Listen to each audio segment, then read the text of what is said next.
បងប្អូនទាំងអស់គ្នាឥឡូវយើងបន្តមកបង្ហាត់ទី2របស់យើងទៀតនេះគឺជាផលធៀបដូចគ្នាគ្រាន់តែគេសរសេរតាមមួយបែបទៀតដោយសារផលធៀបយើងសរសេរបានពីរបែបទី1គឺជាប្រភេទនិងបែបទី2គឺជាចំនួនដែលសរសេរចុច2ចាអញ្ចឹងគេដាក់ថា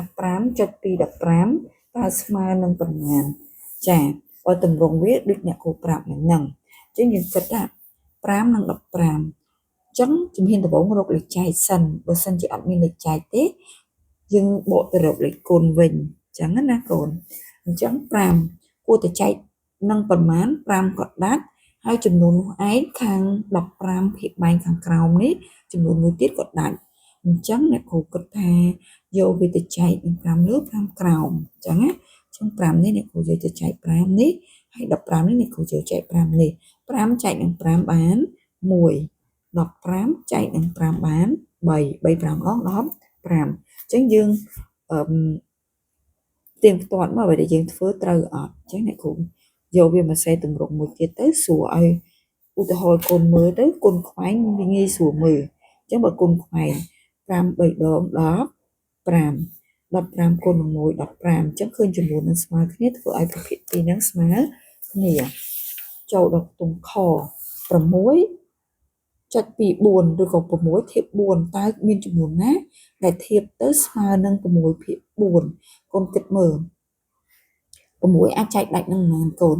6ចែកដាច់នឹង2ចុះ4ចែកដាច់នឹង2ហ៎ចាដាច់ដូចគ្នាអញ្ចឹងមកដាច់ដូចគ្នាយើងអាចយកចំនួននេះចែកនឹង2 4នេះក៏ចែកនឹង2អញ្ចឹងយើងបាន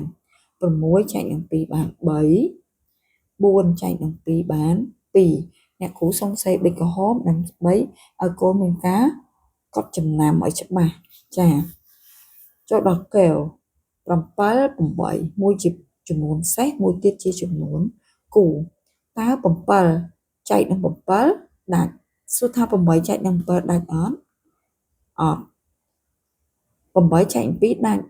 តែ7ចែកនឹង2ដាច់អត់8ចែកនឹង4ដាច់តើ7ចែក4អត់ដាច់អត់ដោយសារចំនួន2នេះបើយើងសង្កេតក្រៅផ្លូវការថាជាចំនួនសេសធៀបមួយចំនួនគូអញ្ចឹងបើសិនជាអត់មានចំនួនណាត្រូវចែកដាច់ទាំងលើទាំងក្រោមទេកូនបកទៅជាប្រមាណវិធីគុណវិញហើយកូនគុណតែចំនួនទូចបានហើយកុំគុណច្រើនគុណតែចំនួនចាប់ពីទូចទៅមុនឧទាហរណ៍ថា7កូនឯងបាច់យកទៅគុណនឹង1លើ1ក្រោមឯងព្រោះមួយចំនួនគុណនឹង1ស្មើនឹងមួយចំនួននោះដែរអញ្ចឹងកូនគុណចាប់ពី2ឡើងទៅ2 7គុណនឹង2ហើយ8ក៏គុណនឹង2ដែរ7 2ដង14 8 2ដង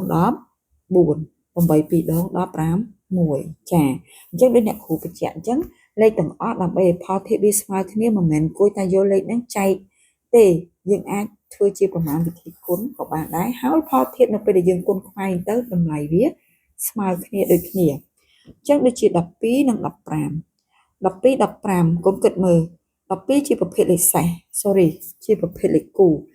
15ជាប្រភេទលេខសេសអញ្ចឹងកាលណាមានលេខសេសលេខគូគឺពិបាកក្នុងការរក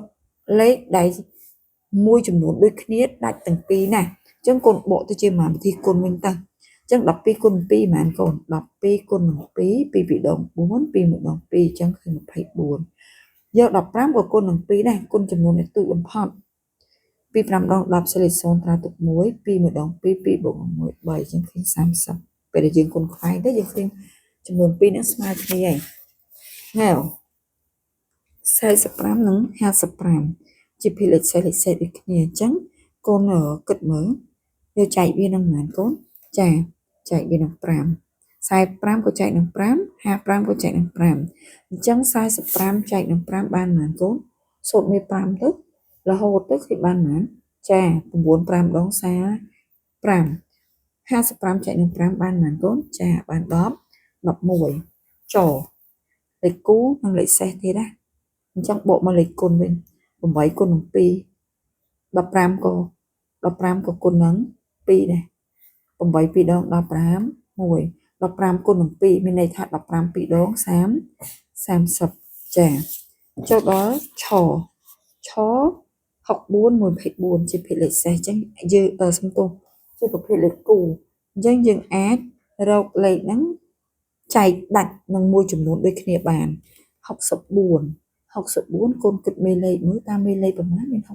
64ចាមេលេខ8អញ្ចឹង8ដង64អូខេចែកបានចុះ24អាចចែកដាច់នឹង8អត់អញ្ចឹងយើងគិតមាន8ទៀតសូត្រមាន8ដែរ8ដង24អញ្ចឹងមានន័យថាលេខនេះអាចចែកដាច់ទាំង2និង1ចំនួនគឺនឹង1ចំនួន8ចាអញ្ចឹងកូនអាចសរសេរបានថា64ចែកនឹង8បាន8 8ដង64ចែកនឹង8បាន3 3 8ដង24ចាដល់ខ្ទង់ជ20ជាមួយនឹង16កូនហៅចំនួនគូវាមើលចំនួនណាដែលជាលេខគូងាយចែកដាច់20នេះ12ចែកដាច់16ក៏2ចែកដាច់ដែរប៉ុន្តែអត់តន់អស់លេខទូចទេអញ្ចឹងកូនអាចបន្ថែមលេខវាទៀតទៅថែម2ទៀតវា4អញ្ចឹងបើ4ចែកដាច់អត់20ចែក4បាន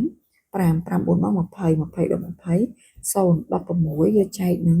4 4 4ដល់16 16 0ចាចែកដាច់ហើយចំនួននេះវាជាចំនួនទូចហើយมันអាចសម្រួលឬក៏มันអាចចែកទៅមុខទៀតអញ្ចឹងគេយកលេខហ្នឹងលេខដែលចែកកាន់តែធំផលចែកកាន់តែអស់លេខដែលអាចមានអ្នកណាចែកវាបានទៀតគឺគេយកអញ្ចឹងដូចអ្នកគ្រូបញ្ជាក់ខាងមុខអញ្ចឹងណាបើសិនជាយក20និង16ចែកដាច់នឹង2ប៉ុន្តែផលចែករបស់វាទាំងពីរគឺអាចទៅមុខទៀតអាចសម្រួលបានទៅមុខទៀតអញ្ចឹងយើងបន្ថែមលេខតួចែកហ្នឹងឲ្យកាន់តែធំដើម្បីឲ្យផលចែកនេះគឺកាន់តែទូចហើយมันអាចចែកទៅមុខទៀតបានអញ្ចឹងយក20យកមកចែកនឹង4បាន5 16យកមកចែកជាមួយនឹង4បាន4